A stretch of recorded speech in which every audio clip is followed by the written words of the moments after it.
We often hear older generations express their concern about our generation's inability to form relationships. And they might be onto something. Pew Research Center recently released data showing that the median age for marriage has increased 10 years since our grandparents' generation. While I'm sure there are many causes for this, I believe there is one that is too often overlooked.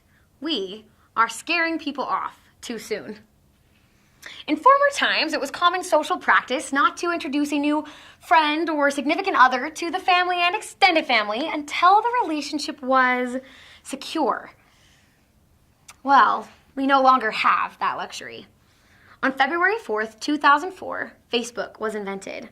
Since that time, social media of all varieties has become a major part of American lives.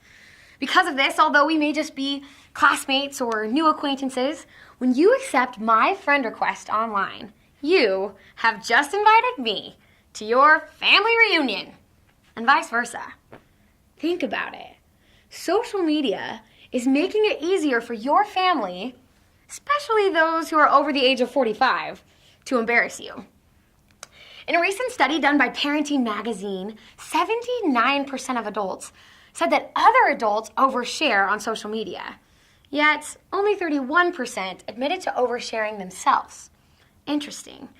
It seems these older generations have a difficult time grasping certain concepts such as online TMI, or the art of secretly gathering information, also known as Facebook stalking. I have countless personal experiences that prove this suspicion. Just to name a few.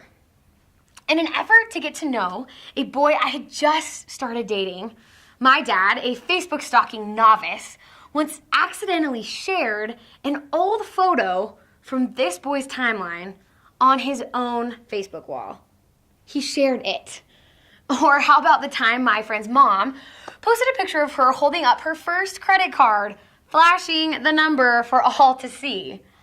But my all-time favorite was the time my grandma commented on a picture I had been tagged in with my home teacher, exclaiming in all caps that we would make beautiful babies.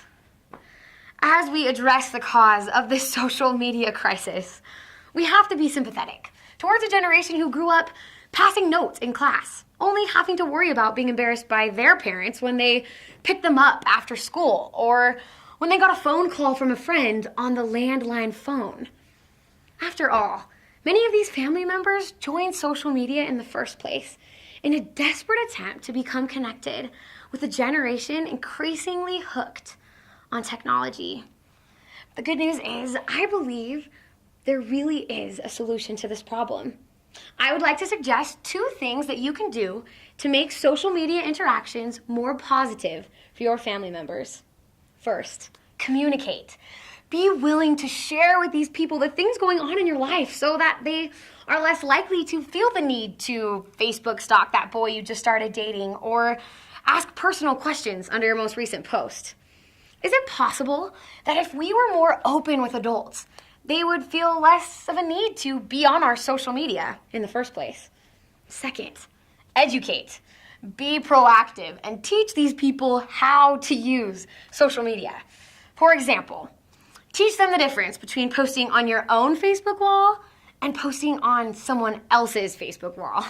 Or you might teach that on Instagram, a double tap doesn't enlarge the photo, but it actually likes the photo. Finally, just because you can collage does not mean you should collage. These are simple things, but if each of us will take 5 to 10 minutes to explain these simple do's and don'ts to our less than tech-savvy family members on the use of social media, we can save ourselves from embarrassment that just might be one major cause of our generation's social downfall. So, the next time you find yourself cornered by concerned relatives wanting to know who you're dating or when you're going to get married, take a minute, laugh, remind yourself that these older generations really do have a lot of great things to teach us, and we might have something good to teach them as well. As we individually commit to communicating with and educating members of our family on the use of social media, we can make a difference.